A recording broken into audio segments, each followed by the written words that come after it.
Monsieur le maire, bienvenue dans C'est-à-dire. Gennevilliers fait partie du réseau Cité éducative destiné à tous les jeunes de 0 à 25 ans depuis décembre 2019. Est-ce que vous pouvez nous rappeler l'objectif ? L'objectif, c'est de coordonner l'action et l'activité de toutes les personnes en contact avec des enfants et des jeunes sur un quartier, puisque nous, on avait postulé pour être cité éducative sur l'ensemble de la ville.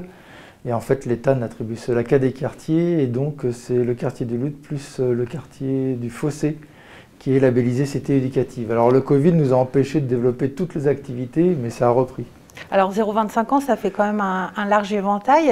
Comment est-ce que vous allez parvenir à monter un projet cohérent? Parce qu'en effet, les besoins d'un bébé n'est pas le même qu'un jeune adulte, par exemple. Non, mais on peut faire des groupes de travail sur chaque thème et sur chaque tranche d'âge.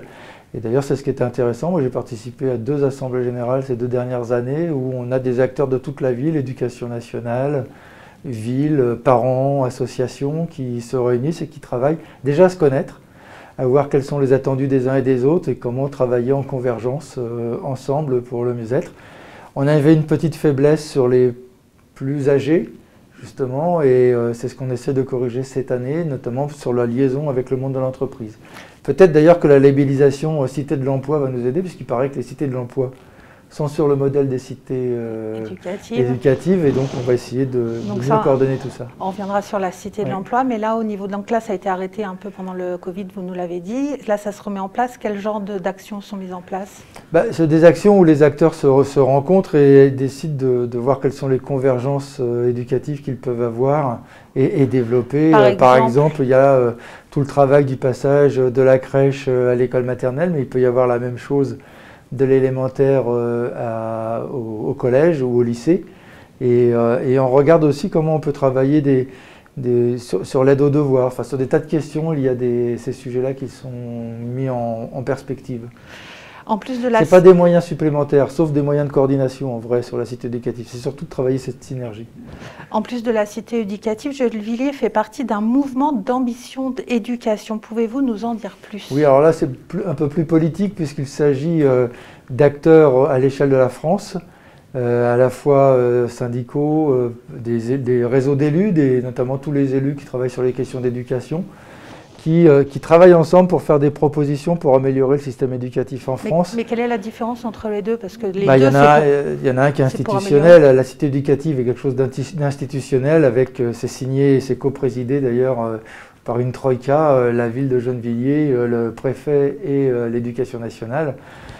Ce dont on parle à l'instant, ce mouvement, est plutôt d'ordre politique, c'est-à-dire que c'est plutôt des élus qui se réunissent avec des acteurs associatifs et syndicaux pour faire des propositions, et notamment un des objectifs c'est d'arriver à faire une plateforme commune qui pourrait être soumise aux candidats aux élections présidentielles pour améliorer le système éducatif en France. Alors est-ce que ça ne fait pas un peu beaucoup d'instances en fait sur la ville? Alors vous dites que oui, c'est pas tout à fait la même chose, mais est-ce que ça fait La deuxième, c'est pas une instance sur la ville. Nous participons et nous les invitons à Gennevilliers parce qu'il leur faut un lieu pour se réunir, mais c'est pas une instance supplémentaire. Alors est-ce que ça ne signifie pas qu'à Gennevilliers, il y a plus de problèmes en matière d'éducation qu'ailleurs?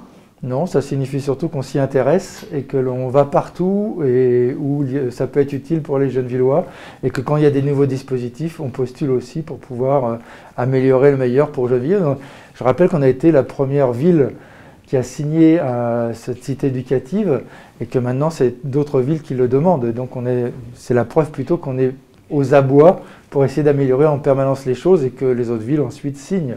Alors, je ne sais pas si ça en fait partie, mais les élèves de Vallon vont recevoir un artiste en résidence et il va y installer son atelier pendant 1 an pour une classe de CM2. Alors, pourquoi Vallon et pourquoi une classe de CM2?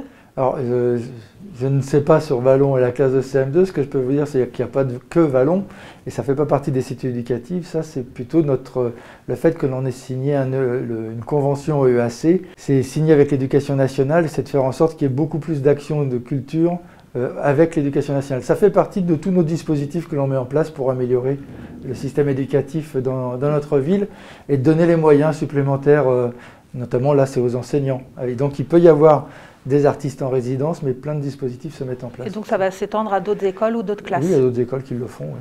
Vous avez confirmé la 3e fleur, vous n'en doutiez pas? Non, mais c'est toujours quelque chose de difficile. La troisième fleur, enfin, je n'en doutais pas, c'était pas gagné d'avance, puisque c'est un jury très exigeant qui fait le tour des villes de France. Et il y a beaucoup de villes qui chutent après avoir obtenu la troisième fleur. Et donc nous, on l'a maintenu, ce qui est plutôt un bon résultat, à mettre au crédit d'ailleurs de notre service des espaces verts, qui fait un bon boulot, et puis aussi des habitants, puisque ce jury a fait le tour de la ville, a pu voir la ville dans son ensemble et juger qu'on était assez respectueux de l'environnement et que notre travail d'embellissement était assez fort. Vous avez envisagé la quatrième fleur? Non, on voudrait rester à la troisième fleur parce que ça, je dirais que ça nous suffit, et après c'était des dimensions extrêmement trop importantes. Et c'est surtout essayer de garder cette troisième fleur. On arrête là, on se retrouve la semaine prochaine dans C'est-à-dire.